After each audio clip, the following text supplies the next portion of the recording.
So hello and welcome students, आप देख रहे हो फिजिक्स और मैं हूं चंदन सिन्हा। आज हम लोग क्लास 12 देखने वाले हैं। जैसा कि आपको पता है क्लास 12 में क्रैश कोर्स चल रहा है, जो कि हमारा वीवीआई शॉर्ट आंसर क्वेश्चन का होता है 2 नंबर वाला लघु उत्तरीय प्रश्न, जिसको हिंदी में बोलते हैं। और सेक्शन हमारा आज का धारा होगा, इलेक्ट्रिसिटी होगा, करंट इलेक्ट्रिसिटी होगा। इसमें जो भी वीवीआई मार्क्स है वाला क्वेश्चन है वो हम लोग लिख चुके हैं। टॉप 7 क्वेश्चन है, तो हमें एक एक करके अच्छे से हम लोग आगे चलते हैं। ओम का नियम, चौथा नियम हमारा क्या है? ठीक है, चौथा है ओम का नियम। ठीक है, ओम का नियम, ओम नियम, ओम्स लॉ, ओम्स लॉ।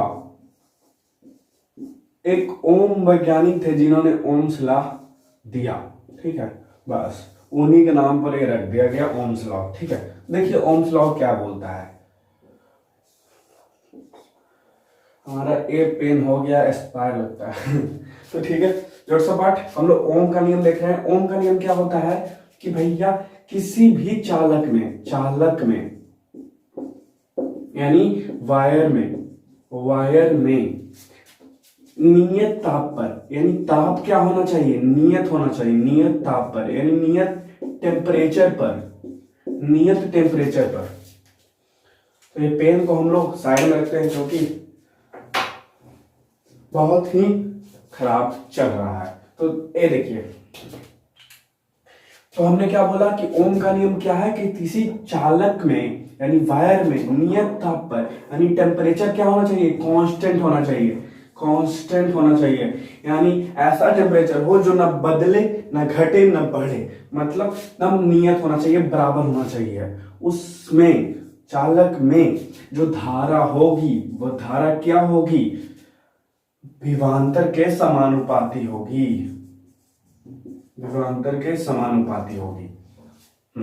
तो बस यही हमारा ओम का नियम है, I समानुपाती भी।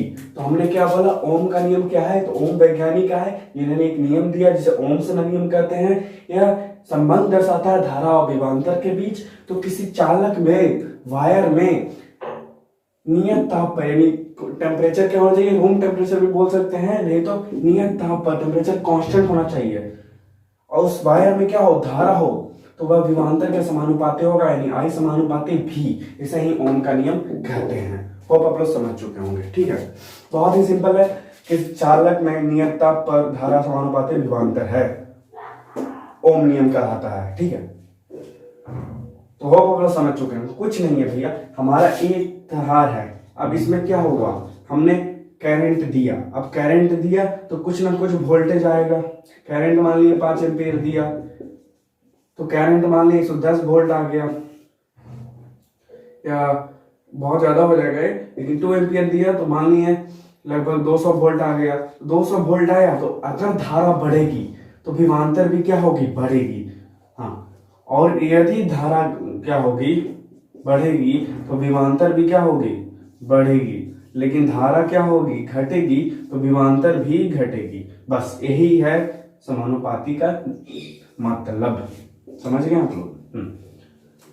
तो होप आप लोग समझ चुके होंगे इसे। अब इसके डिफिनेशन क्या लिख सकते हैं? तो डिफिनेशन लिख सकते हैं कि किसी चालक में प्रवाहित धारा एक नियत ताप पर विभवांतर के समानुपाती होती है, इसे ही ओम नियम कहते हैं।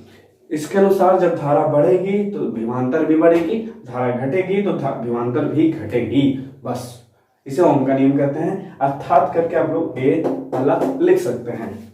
ठीक है, इससे एग्जामिनर थोड़ा सा खुश हो जाता है, और उसे हमें खुश ही करना है। ठीक है, तो ओम नियम भी हम लोग समझ चुके हैं। तो आगे चलते हैं। होप आप लोग समझ चुके होंगे और साथ साथ डेफिनेशन भी लिख चुके होंगे। तो आगे चलते हैं हम लोग, और जल्दी से हम लोग क्वेश्चन नंबर 5 की ओर बढ़ते हैं। ठीक है,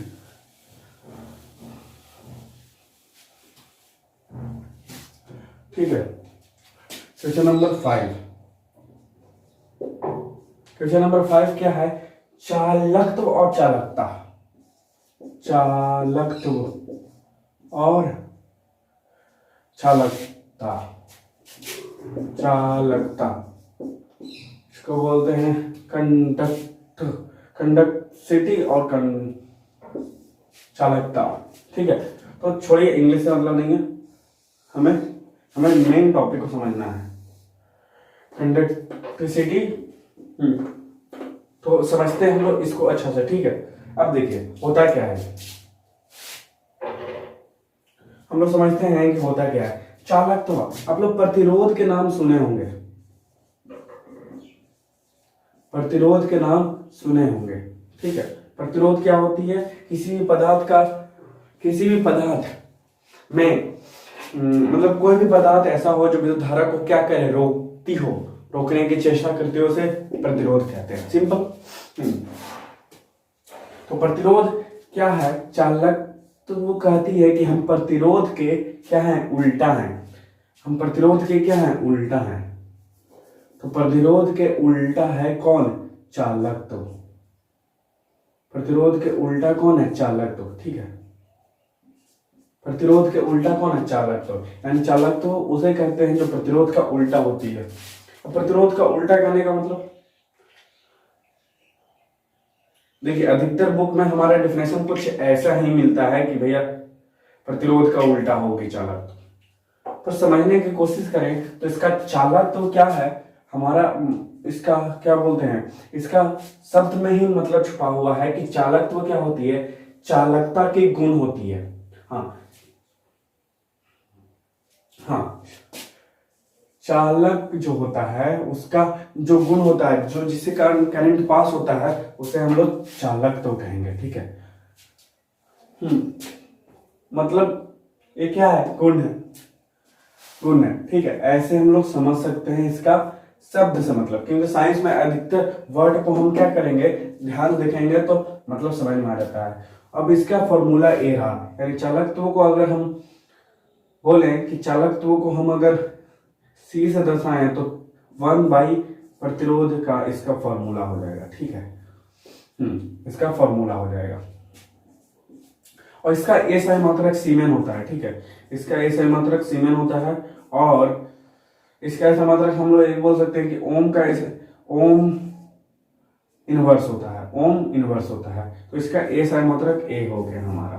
तो आप लोग चालकत्व समझ चुके होंगे, और चालकत्व के आगे हम लोग समझना है चालकत्व, चालकता। चालकता क्या है, तो आप लोग एक नाम सुने होंगे, विशिष्ट प्रतिरोध, विशिष्ट। अब ए भी क्या है, ए भी हमारा जो चालकता है, ए भी उल्टा है किसका, विशिष्ट प्रतिरोध का। और विशिष्ट प्रतिरोध क्या है, तो कुछ नहीं भैया, विशिष्ट प्रतिरोध क्या है, विशिष्ट प्रतिरोध या प्रतिरोधकता, प्रतिरोधकता क्या है, तो भैया हमारा जो प्रतिरोध है, जिससे धारा क्या होता है, रोकता है, उसका गुण प्रतिरोधकता कहलाता है। तो जो विशिष्ट प्रतिरोध है उसे हम रो से दर्शाएंगे, तो चालकता कहती है कि हम उल्टा हैं किसके, विशिष्ट प्रतिरोध के। तो ए रहा हमारा चालकता, किसके उल्टा है, विशिष्ट प्रतिरोध के, यानी व्युत्क्रम है चालक, विशिष्ट प्रतिरोध का कौन, चालकता। सिंपल। अब इसका फॉर्मूला हम लोग क्या बोलेंगे, इसका होता है ओम इनवर्स।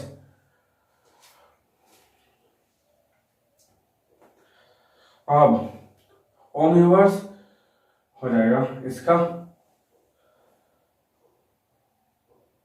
क्या हो जाएगा, ओम इनवर्स मीटर इनवर्स। ये हो जाएगा हमारा एसआई यूनिट। ठीक है, एसआई यूनिट हमारा इसका हो जाएगा। ठीक है, हाँ, चालकत्व का परिभाषा क्या हो जाएगा, प्रतिरोध के व्युत्क्रम को चालकत्व कहते हैं। इसका ऐसा, इसका फॉर्मूला ए रहा, इसका ऐसा मतलब ए रहा। चालकता क्या है कि विशिष्ट प्रतिरोध या प्रतिरोधकता के व्युत्क्रम को चालकता कहेंगे, इसका ऐसा मतलब ए रहा।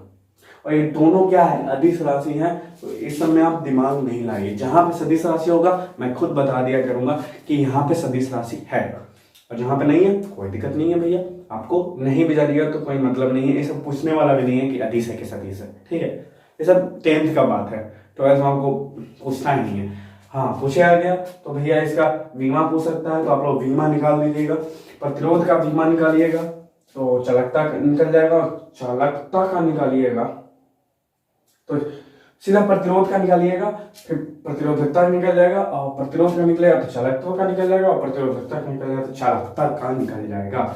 तो होप आप लोग समझ चुके होंगे।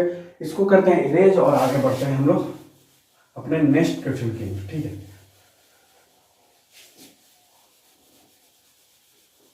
ये ब्लू वाला थोड़ा इरेज इजीली नहीं होता है, ज्यादा है।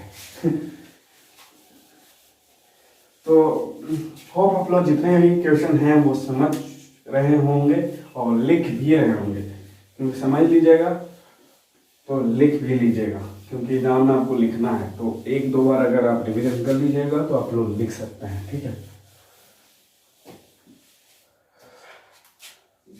तो ए वाला भी क्वेश्चन हमारा क्लियर हो गया। अब करते हैं 6th क्वेश्चन हमारा क्लियर, जिसको बोलते हैं विद्युत वाहक बल।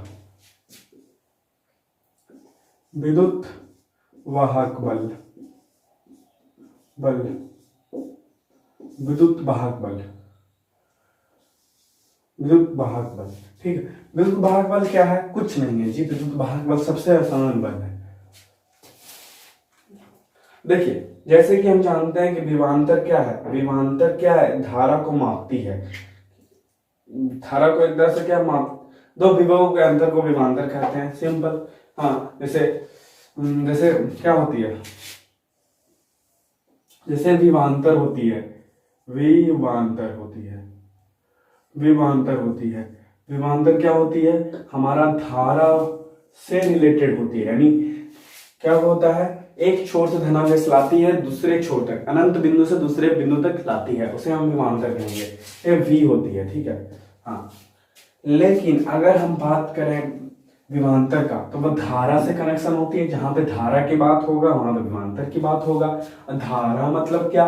AC current. लेकिन विभवांतर और ये क्या बोलती है?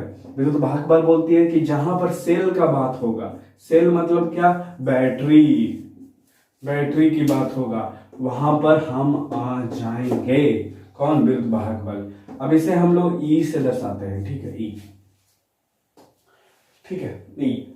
तो विद्युत वाहक बल बोलता है कि जहां जैसे धारा होती है तो जहां पर विभवांतर भी होता है, यानी धारा को लाता है कौन? विभवांतर। वैसे ही बैटरी का अपना एक धारा होती है जिसे डीसी करंट बोलेंगे, उसे कौन लाती है? विद्युत वाहक बल लाती है। यानी सेल इतना बड़ा होगा तो यहां से, यानी सेल इतना बड़ा होगा तो सेल में यहां से यहां लाएगा कौन? जो आवेश होगा, जो इलेक्ट्रॉन होगा, वो कौन लाएगा? विद्युत वाहक बल होगा। इसे खींच कर अंदर से ले आएगा, एक बल काम करेगा जिसे विद्युत वाहक बल कहते हैं।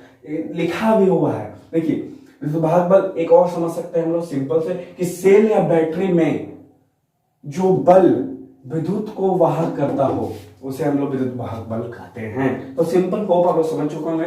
बैटरी में जो विद्युत विभवांतर होती है उसे विद्युत वाहक बल कहते हैं, सिंपल। विभवांतर क्या होती है आपको पता है, दो विभवों को बीच के अंतर को विभवांतर कहेंगे। नहीं तो हम लोग ये भी समझ सकते हैं कि अनंत बिंदु से एक निश्चित बिंदु में लाने की क्रिया कौन लाता है? प्रतिक्रांत आवेश लाता है। जो कार्य होता है उसे हम लोग क्या बोल देते हैं? विभवांतर बोल देते हैं। तो होप आप लोग समझ चुके होंगे। विद्युत वाहक बल बहुत ही इजी है और बहुत ही इंटरेस्टिंग भी है, क्योंकि ये लाइन का विभवांतर नहीं है। किसका विभवांतर है? सेल का, बैटरी का, इसलिए इसे विद्युत वाहक बल बोल दिए। क्योंकि एसी करंट अलग है और डीसी करंट, इसलिए विभवांतर एसी का अलग और विभवांतर डीसी का अलग। तो होप आप लोग समझ चुके होंगे। आप लोग लिख भी लीजिएगा डेफिनेशन इसका। क्या लिखिएगा? कि जैसे धारा में विभवांतर होता है वैसे ही सेल में एक विभवांतर होता है जिसे हम लोग विद्युत वाहक बल कहते हैं। ये भी लिख सकते हैं, और नहीं तो आप लोग सेल में जो इलेक्ट्रॉनों का एक बिंदु से दूसरे बिंदु ले जाती है, ले जाने में जो काम करती है उसे हम लोग विद्युत वाहक बल कहते हैं, सिंपल। तो हमारा छठा क्वेश्चन भी हो गया रेडी। अब समझते हैं सातवां। छठा रेडी नहीं हुआ, एंड हो गया। तो सातवां हम लोग समझते हैं। लास्ट क्वेश्चन जो हमारा होगा आज का, वो होगा किरचॉफ का नियम, ठीक है, या किरचॉफ का नियम। किरचॉफ का नियम इसको बोलते हैं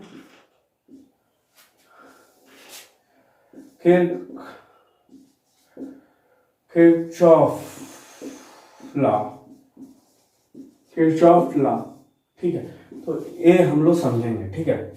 हाँ, समझते हैं इसको अच्छे से, क्योंकि लास्ट क्वेश्चन है, जैसे कि हम लोग सब अच्छे से समझे हैं, इसको वैसे समझेंगे। तो देख, किरचॉफ वैज्ञानिक आए और बोले कि भैया हाँ मेरे पास ना टाइम बहुत ज़्यादा है। अब टाइम बहुत ज़्यादा है तो हम रिसर्च भी अच्छे से करेंगे। रिसर्च अच्छे से करने का मतलब है कि आपके लिए कम से कम एक कंसेप्ट तो बनने ही वाला है, जो आपको पढ़ना होगा, याद करना होगा, वो एग्जाम में पूछे जाएंगे।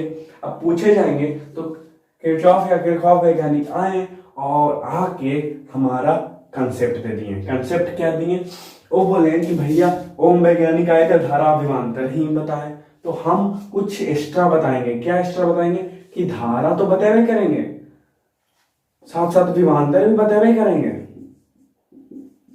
साथ साथ हम प्रतिरोधो बता देंगे। साथ साथ हम क्या बताएंगे? प्रतिरोध वो बता देंगे। यानी धारा और विभवांतर और प्रतिरोध के बीच संबंध कौन दर्शाता है? किरचॉफ का नियम।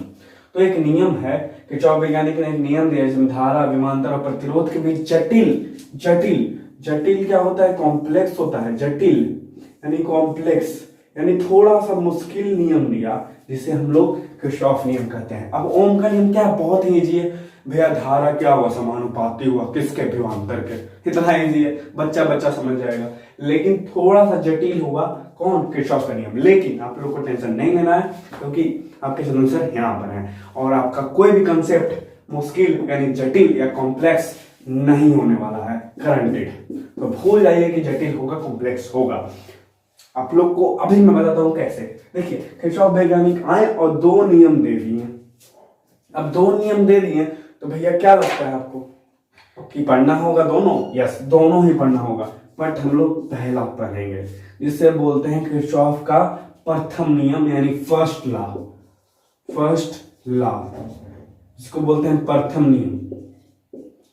नियम यानी किरचॉफ का प्रथम नियम। कभी कभी तो पूछ जाता है किरचॉफ का प्रथम नियम ही क्या है। तो देखिए, प्रथम नियम हम समझेंगे कैसे। तो हम बोलेंगे, देखिए क्या होता है ना कि एक अगर बिंदु ले लिए हम धारा का, और उसमें सभी धारा को हम क्या किए? ले आए। सभी धारा को हम क्या किए? ले आए। यानी आई मतलब आई, कौन आई? धारा आई। तो ये चार तरह का धारा। अब चार तरह का धारा थोड़ी ना है, हम लोग चार जगह से धारा ले आ रहे हैं, इसलिए अलग अलग नाम रख लिए। अब ये क्या हुआ? यदि सब धारा को हम जोड़ देते हैं, सब धारा को क्या करते हैं? जोड़ देते हैं, तो इसका जो बीजीय योगफल आता है, बीजीय योगफल यानी जो इसका योगफल आएगा वह 0 के बराबर आएगा। तो क्या मैंने बोला कि एक पॉइंट ले लिए हम, एक क्या किए? पॉइंट ले लिए, और जहां पर बहुत सारा धारा ले आए, I1 I2 I3 I4, और वो धारा ले आए पॉइंट पर, और जब हम इसका योगफल निकालेंगे बीजीय योगफल तरीका से तो उसका 0 आएगा। क्या आंसर?